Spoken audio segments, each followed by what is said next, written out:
ये routine tough है, ये रूटीन जो फॉलो कर ले जाएगा भगवान उसको 650 नंबर लाने से नहीं रोक सकता है। No one can stop you from getting 650 plus अगर आपने ये रूटीन डेडिकेटेड होके अगर ये आपने फॉलो कर लिया। मुझे पता है आप सबके अंदर बहुत मोटिवेशन हाई होगा कि मैं कर ले जाऊंगा, मैं ये इसको फॉलो कर लूंगा।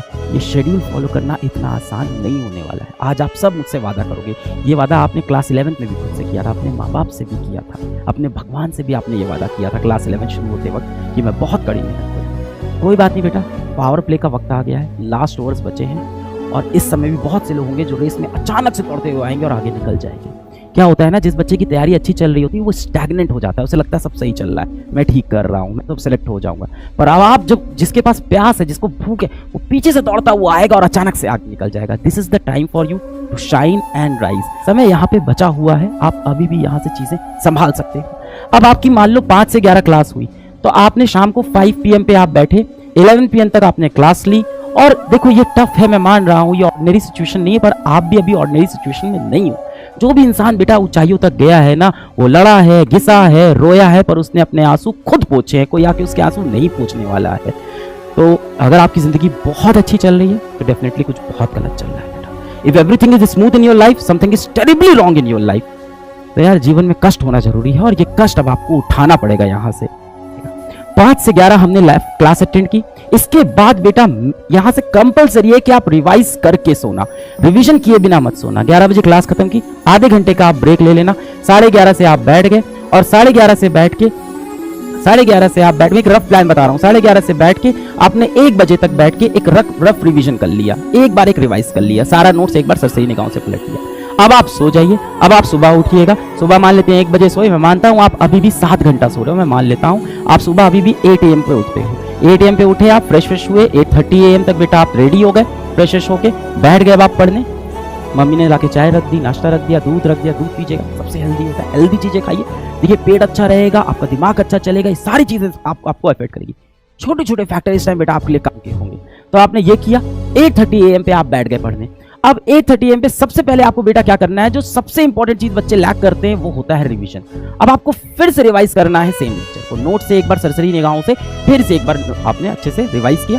रिवाइज करने के बाद बेटा आपने मान लेते हैं 8:30 AM से रिवीजन शुरू किया और आपका रिवीजन यहाँ से 8:30 से मैं मान लेता हूँ 10:30 तक चला, 10:30 AM तक आपने 2 घंटा रिवाइज किया, या मैं और लंबा मान लेता हूँ। लेटेस्ट से आपने इसको अब आपको रिवाइज करने में 12 PM हो गया, मान लेते हैं, बढ़िया रिवीजन कर लिया बेटा। इससे ज्यादा समय तो बेटा नहीं लगेगा, अब तो पूरा रिवाइज हो जाएगा इतनी देर में। अब आपको क्या करना है बेटा, इसके बाद अब आपको बैठ जाना है शॉर्ट नोट्स बनाने पे। इसके बाद आप बैठ जाओ शॉर्ट नोट्स बनाने पे। लगभग 1 घंटा लगेगा बेटा आपको शॉर्ट नोट्स बनाने में। यहाँ से आप बैठ गए, 12 से लेके 1 PM तक आपने शॉर्ट नोट्स बनाए। शॉर्ट नोट्स में क्या लिखना है, फॉर्मूला लिखना है, इंपॉर्टेंट पॉइंट्स लिखने हैं, क्योंकि जब ये सीरीज खत्म होगी तब आपको फिर से रिवाइज करना है। उसके लिए एक बेहतरीन शॉर्ट नोट्स प्रिपेयर करनी है, वो कर लिया। अब बेटा आप 1:30 से बैठ जाओ, अपनी डीपीपी सॉल्व करने लग जाओ। 1:30 से 3:30 बैठे, पूरी डीपीपी लगा ली। अब सर कहोगे सर 2 घंटे में डीपीपी नहीं हुई, तो अब बेटा वो समय नहीं है कि नहीं हुई तो बैठ के ढूंढ रहे हैं इसके आंसर, इसके ऊपर रिसर्च कर रहे हैं, अब टाइम नहीं बचा। जो क्वेश्चन नहीं हो रहे, गोला बनाया ऐप पे बेटा इस डीपीपी के सॉल्यूशंस भी आपको मिल जाएंगे। इस डीपीपी के सॉल्यूशंस कहाँ होंगे, PW के ऐप पे गए, सॉल्यूशन देखा, दैट्स इट। 3:30 से 5 का ब्रेक लिया, 5 बजे फौजी वापस आया मैदान में और फिर से साइकिल शुरू कर दी। ये रूटीन टफ है, ये रूटीन जो फॉलो कर ले जाएगा भगवान उसको 650 नंबर लाने से नहीं रोक सकता है। No one can stop you from getting 650 plus अगर आपने ये रूटीन डेडिकेटेड होके अगर ये आपने फॉलो कर लिया। अब ये फॉलो सबसे होगा नहीं। मैंने उस दिन भी एक चीज बोली थी कि जीवन में 2 ही व्यक्ति सक्सेसफुल होते हैं, 2 ही तरह के लोग सक्सेसफुल होते हैं। अगर आपको जीवन में सफलता चाहिए तो 2 चीजों का बहुत बड़ा रोल होता है, या तो आपकी अच्छी किस्मत हो या तो आपके पास कड़ी मेहनत हो। अच्छी किस्मत बेटा सबकी होती नहीं और कड़ी मेहनत बेटा सबसे होती नहीं। तो आपको पता है कि हम लोग बहुत ज़्यादा लकी तो है नहीं, हम लोग एवरेज हैं, बहुत ही एवरेज लोग हैं। मिडिल क्लास के बच्चे हो आप लोग, मिडिल क्लास के बच्चों के लिए बहुत सारी सुख सुविधाएं हैं नहीं। अपना वे, अपना रास्ता मिडिल क्लास के बच्चे को खुद बनाना होता है। आपको लगता है ना कि मुश्किल समय में आके दुनिया आपका हाथ पकड़ेगी, आपको सहारा देगी, दुनिया हमेशा बेटा आपकी कमज़ोर नस पकड़ेगी। तो आपको अपना रास्ता बेटा खुद बनाना है।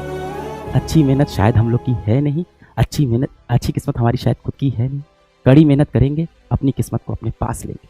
ये 3 महीने रिजिड टाइम टेबल आपको फॉलो करना होगा। संडे इसमें आपको फ्री मिलेगा और संडे होगा बेटा आपका टेस्ट। तो संडे आपको बैठ के रिवाइज करना होगा, पूरी चीज रिवाइज की। अब देखो यहाँ पे क्या चीज यूजफुल होगी ना, अब संडे को रिवाइज कहां से करोगे आप, यहां से। अब संडे को आपको पूरे नोट्स लेके नहीं बैठने हैं, लेक्चर नहीं देखना है। संडे को आपने क्या किया, शॉर्ट नोट्स देखा, बढ़िया से रिवाइज किया, जाके टेस्ट दिया। नीट का एग्जाम आईआईटी एडवांस जैसा एग्जाम नहीं है कि आपके अंदर बहुत ही स्ट्रॉन्ग आईक्यू चाहिए हो। फॉरगिव मी, मैं ये बात बोल रहा हूँ पर ये सच है। नीट के एग्जाम क्लियर करने के लिए आपको बहुत बड़ा आईक्यू नहीं चाहिए, आपको बहुत ज़्यादा इंटेलिजेंस नहीं चाहिए, आपको बस एक चीज़ चाहिए, कड़ी मेहनत। बहुत जोरदार कड़ी मेहनत अब आपको यहाँ से करनी है, और वो करने के लिए हम सब बेटा आपके साथ रेडी होंगे। इस शेड्यूल को आपको रोज फॉलो करना है। संडे को बेटा आपका टेस्ट होगा, टेस्ट से पहले ये शॉर्ट नोट से हम लोग रिवाइज करेंगे।